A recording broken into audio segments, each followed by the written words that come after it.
আসসালামু আলাইকুম। আশা করি তোমরা সবাই ভালো আছো। আমি আল্লাহর রহমতে ভালো আছি। শিক্ষার্থীরা দেখো, তোমরা বেশ কয়েকদিন হলো খবরে দেখছো, বিভিন্ন অনলাইনে দেখছো, তোমাদের কি করতে হবে? তোমাদের অ্যাসাইনমেন্ট তৈরি করতে হবে। বিষয়ভিত্তিক প্রত্যেক সাবজেক্টের অ্যাসাইনমেন্ট তৈরি করতে হবে। প্রত্যেক সপ্তাহে তোমাকে 3টা বিষয়ের উপর অ্যাসাইনমেন্ট তৈরি করতে হবে। সেই বিষয়গুলো তোমাকে স্কুল থেকে নিয়ে যেতে হবে। কোন কোন বিষয়ের উপর তুমি অ্যাসাইনমেন্ট তৈরি করবে। আজকে আমাদের স্কুল থেকে তোমাদেরকে 3টা বিষয়ের উপর অ্যাসাইনমেন্ট দেওয়া হয়েছে। তোমরা সবাই এরকম 2টা পেজ পেয়েছো। একটা হচ্ছে অ্যাসাইনমেন্ট ও মূল্যায়ন, আর হচ্ছে কভার পেজ। তুমি কিভাবে প্রথম কভার পেজে লিখবে, আর তারপরেরটা হচ্ছে কি কি বিষয় তোমাকে লিখতে হবে। এই সপ্তাহের জন্য তোমাকে কোন কোন বিষয়ে অ্যাসাইনমেন্ট তৈরি করতে হবে। আমি যেহেতু তোমাদের বাংলাদেশ ও বিশ্ব পরিচয় ক্লাস নেই, তাই বাংলাদেশ ও বিশ্ব পরিচয় বিষয়টি তোমরা এই সপ্তাহে কিভাবে লিখবে সেই সম্পর্কে আমি তোমাদের সামনে আলোচনা করব। আশা করছি যে কেউ কোনো বিষয় না বুঝলে এই আলোচনাটা দেখে সহজে বুঝতে পারবে। প্রথমে তোমাকে কি করতে হবে? তোমাকে যে স্কুল থেকে কভার পেজটা দিয়েছে, এই কভার পেজটা তোমাকে ফটোকপি করে নিতে হবে। তা না হলে কি করতে হবে? তুমি যদি মনে করো এটা দেখে দেখে আমি নিজে তৈরি করব, তাও করতে পারবে। প্রথমে তোমাকে কি করতে হবে? A4 সাইজের একটা কাগজ নিতে হবে। কাগজটা নিয়ে তুমি এরকম সাইন পেন দিয়ে তুমি কি করলা?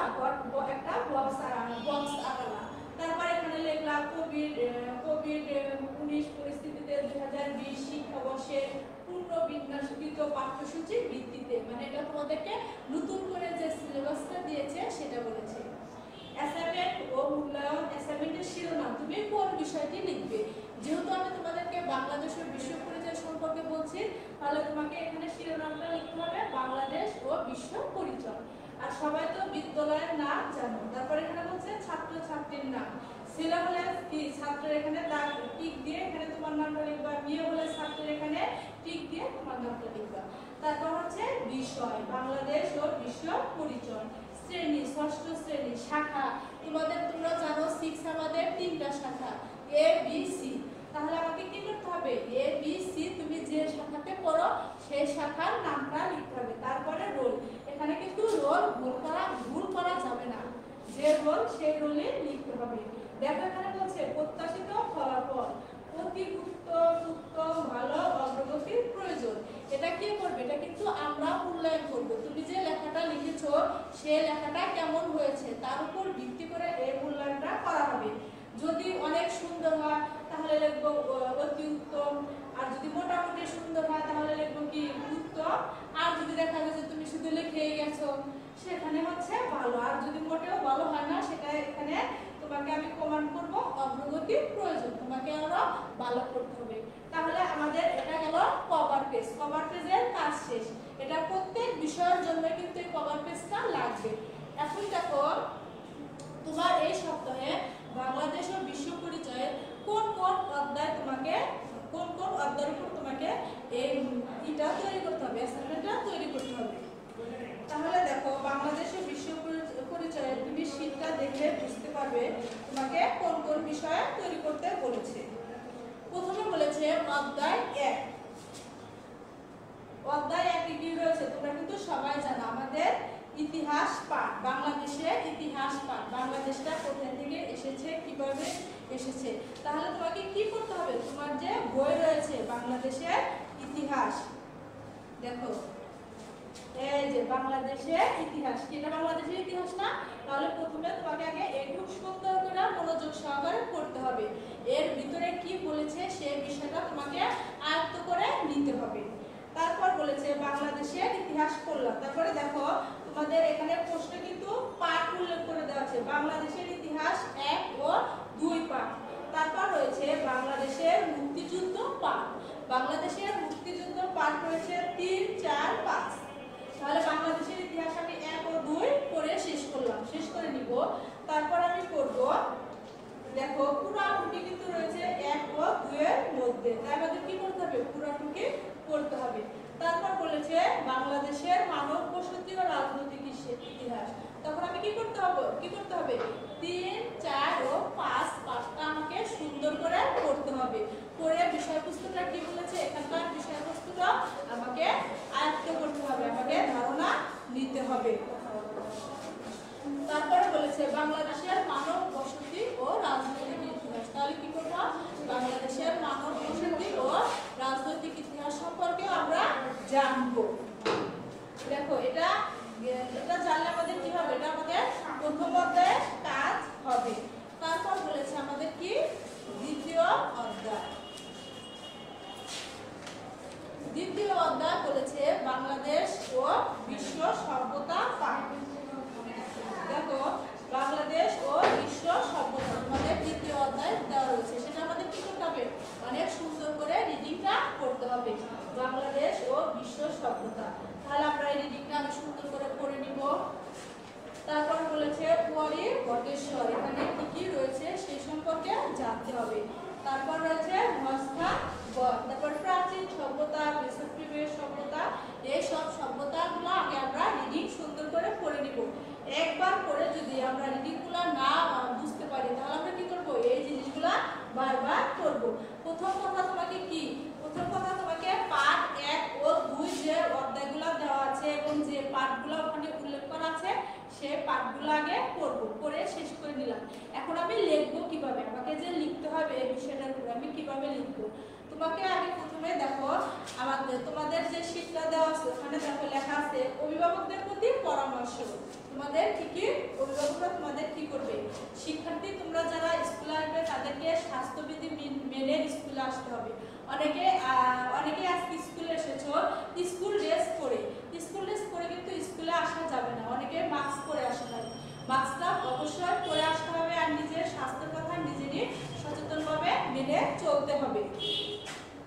তোমরা যে অ্যাসাইনমেন্টটা তৈরি করতে বলবে প্রথমে তোমাদের কি করতে হবে? সাদা কাগজ নিতে হবে কিংবা A4 সাইজের, সেটা তোমার ইচ্ছা। তুমি যদি মনে করো যে কভার পেজ আমি এরকম নিব তাহলে আমি A4 সাইজের কাগজে নিব, তাহলে A4 সাইজের কাগজ নিতে পারো। আবার যদি মনে করো এমনি এই কভার পেজের সমান করে একটা কাগজ কেটে নিব তাও নিতে পারো। তোমাকে আগে A4 সাইজের কাগজ নিতে হবে। A4 সাইজের কাগজ নেওয়ার পরে প্রথমে তোমাকে একটা স্কেল নিতে হবে। স্কেল নিয়ে সুন্দর করে 1 ইঞ্চি পরিমাণ স্কেল দিয়ে মেপে মার্জিন দিতে হবে। মার্জিন তুমি যে কোনো কালারের সিগনেচার পেন দিয়ে দিতে পারো, কিন্তু লাল কালির কলম কোনো ক্রমে খাতায় ব্যবহার করা যাবে না। সেটা তুমি কি করতে পারো? হলুদ কিংবা সবুজ যে কোনো কালারের কাগজ দিয়ে কলম দিয়ে তুমি এরকম করে মার্জিন দিবা। মার্জিন কিন্তু এক পাশে দিবা, দুই পাশে দিতে হবে না, এই পাশটা আর এই পাশটা। মার্জিন দিয়ে তোমাকে যে বিষয়বস্তু সম্পর্কে বলা হয়েছে, যে দেখো তোমাদের এখানে বলে দিয়েছে অ্যাসাইনমেন্টের নির্ধারিত কাজ, মানে তোমাকে যে প্রথম ও দ্বিতীয় অধ্যায় পুরোটা পড়তে বলছে সেই দুইটা অধ্যায় আগে ভালো করে পড়ে তারপর প্রথমে কি করতে হবে? দেখো এখানে বলছে মুক্তিযুদ্ধে বাংলাদেশের বিজয়ের কারণগুলো বর্ণনা করো। মুক্তিযুদ্ধে বাংলাদেশের বিজয়ের কারণগুলো কিভাবে হয়েছিল সেগুলো আমাদেরকে লিখতে হবে। তাহলে এগুলো আমি কোথায় পাবো? দেখো আমি বইয়ে তোমাদেরকে দেখানোর জন্য আগে আন্ডারলাইন করে রেখেছি যে আমরা এই উত্তরগুলো কোথায় পেতে পারি। দেখো এই যে 3 পৃষ্ঠা তোমাদের বইয়ে পাকিস্তানি হানাদার বাহিনীর হত্যাযজ্ঞ ও আমাদের বিজয় কিভাবে, তাহলে আমাদের বিজয় হয়েছিল, কিভাবে আমরা বিজয় লাভ করেছিলাম। এগুলা কিন্তু কোনো নাই কি গাইড দেখেও লেখা যাবে না, কারো কেউ লিখেছে কোনো বন্ধু লিখেছে তাদেরটা দেখেও কিন্তু লেখা যাবে না, এটা নিজের মতো করে লিখতে হবে। আর এই প্রশ্নটা যেহেতু কারণগুলো বর্ণনা করতে বলছে, কারণগুলো তার আমাদের কি করতে হবে? পয়েন্ট আকারে সুন্দর করে একটা একটা পয়েন্ট লিখতে হবে। প্রথমে আমি লিখে নিব, দেখো প্রথমে লেখার নিয়ম কিভাবে লিখতে হবে। তাহলে লিখবো মুক্তিযুদ্ধে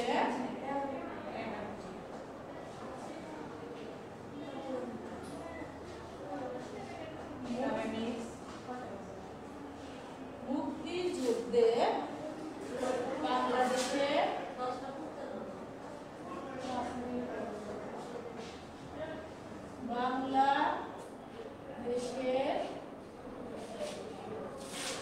বিজয়ের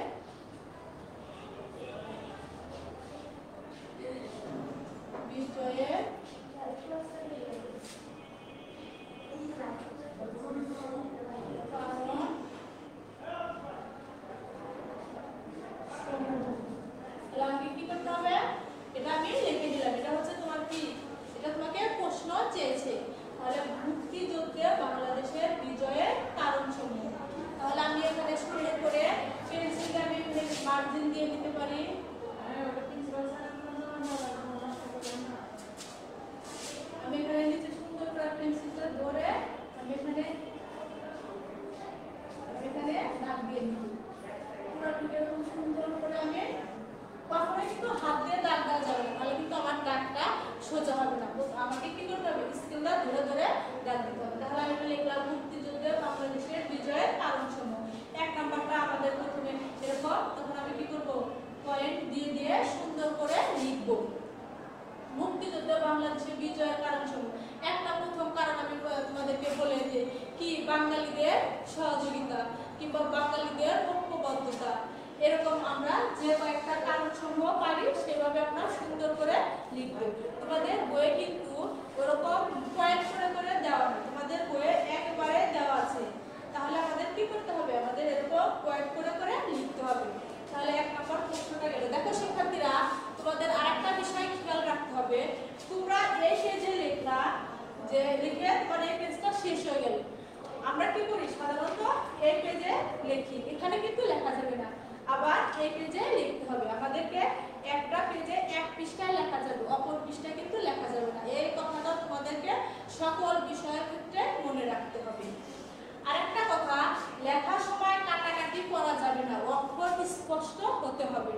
আর এই অ্যাসাইনমেন্ট তৈরি করার ক্ষেত্রে আরেকটি বিষয় লক্ষণীয়, সেখানে কোনো কঠিন ভাষা ব্যবহার করা যাবে না। তোমার যে জিনিসটা চেয়েছে সেই জিনিসটাই লিখতে হবে।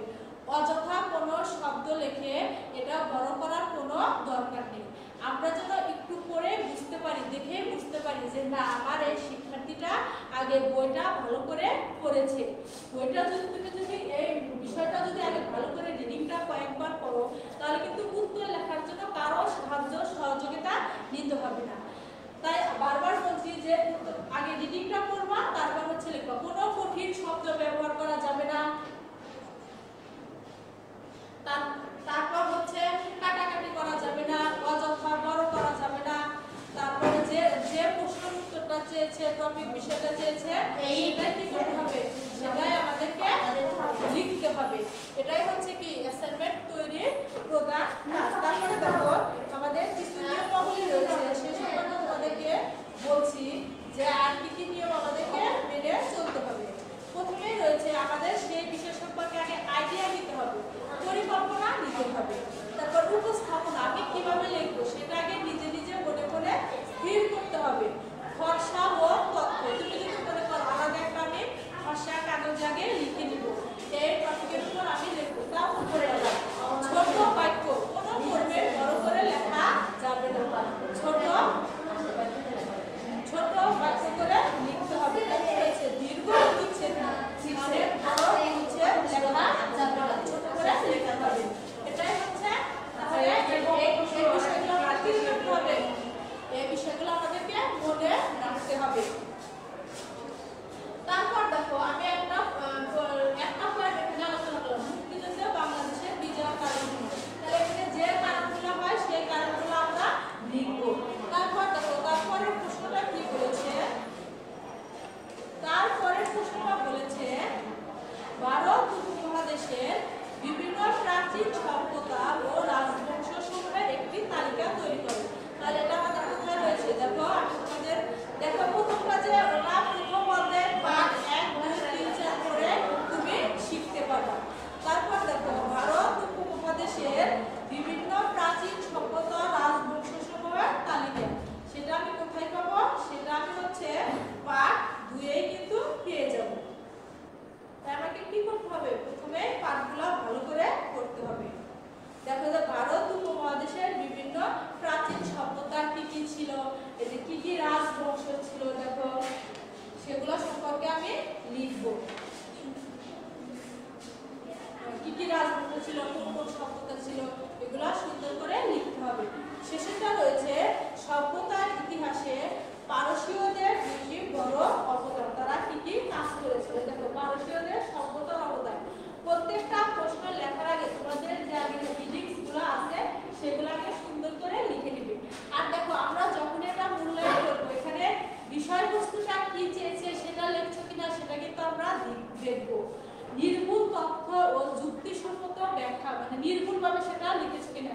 আমাদের মুক্তিযুদ্ধ হয়েছিল 1971 সালে, সেটা তো 1972 সাল দিলা, এটা কিন্তু আমরা সঠিক তথ্য পেলাম না, এটা কিন্তু খুবই গুরুত্বপূর্ণ, এই বিষয়টাও দেখা হবে।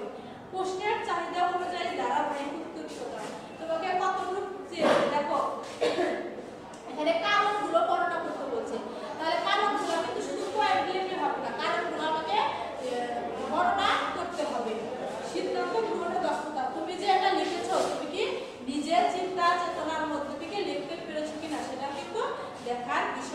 রয়েছে। তাই আমাদের কি করতে হবে, এইগুলা যখনই আমরা লিখবো নিজেকে আগে সুন্দর করে প্রস্তুতি করে নিয়ে লিখতে হবে। নিজে আগে আমরা সেই বিষয়টা বারবার পড়বো, তারপরে কি বলেছে সেটা লিখবো। আর এই অ্যাসাইনমেন্ট তৈরির বিষয়ক আলোচনা এগুলো আমরা আগে অনার্সে যখন পড়তাম তখন তৈরি করতাম, আর তোমরা এখন কি ক্লাস 6 থেকে তৈরি করতে হয়। তার মানে কি তোমাদের শিক্ষা ব্যবস্থা উন্নতি হয়েছে, আমাদের এগুলা পদ্ধতি সম্পর্কে তোমরা ছোট থেকে ধারণা পাচ্ছ। এটা কিন্তু তোমাদের জন্য একটা বিশাল সুযোগ। তাই তোমাদের এটা নিয়ে ভয়ের কোনো কিছুই নাই। যদি কোনো কিছু না বুঝতে পারো, তোমাদের ক্লাস টিচার আছে, আমরা যারা বিষয়ভিত্তিক স্যার ম্যাডাম আছি, আমাদের নাম্বার তো তোমাদের কাছে আছে। যে কোনো সময় ফোন দিয়ে জিজ্ঞাসা করলাম, মিস এই প্রশ্নটা বুঝতেছি না, এই প্রশ্নটা কিভাবে লিখবো, কতটি লিখবো, সবসময় তোমাদেরকে আমরা সাহায্য সহযোগিতা করবো। আর একটা কথা শিক্ষার্থীরা দেখো, অ্যাসাইনমেন্ট কিন্তু একটা নির্দিষ্ট নিয়মের মধ্যে তৈরি করতে হবে। যেহেতু আজকে তোমরা পেয়েছো, তোমাদেরকে এই 3টা বিষয়ে আজকে পেয়েছো তোমরা ইংরেজি, বাংলা, বাংলাদেশ ও বিশ্ব পরিচয়। তাই তোমরা এই 3টা বিষয় এই সপ্তাহের মধ্যে তৈরি করতে হবে। আর শনিবারের মধ্যে তোমাকে স্কুলে এসে জমা দিয়ে আর এক সপ্তাহের যে 3টা বিষয় দেওয়া হবে সেই 3টা বিষয় তোমরা সংগ্রহ করে নেবে। তাহলে শিক্ষার্থীরা দেখো, আমি তোমাদেরকে যতটুকু অ্যাসাইনমেন্ট সম্পর্কে আলোচনা করেছি একটু হলেও তোমাদের কাজে লাগবে। যারা বুঝতে পারবে না এবং ক্লাসটি দেখে বুঝতে পারবে যে কিভাবে লিখতে হবে। আর একটা কথা, তোমাদের অনেক বন্ধু বান্ধবী আছে যারা এখনো এটা হাতে পায়নি, তারা কিন্তু অনেক দুশ্চিন্তা আছে, হ্যাঁ কিভাবে তৈরি করবো, কি করবো। দুশ্চিন্তা কোনো কিছুই না, তারা যেন স্কুলে এসে এগুলো সংগ্রহ করে নিয়ে যায় এবং স্যারদের সাথে যোগাযোগ করে। তাহলে শিক্ষার্থীরা তোমরা আশা করি সবাই অনেক সুন্দর করে অ্যাসাইনমেন্টটা তৈরি করে আমাদের কাছে নিয়ে আসবে এবং ভয়ের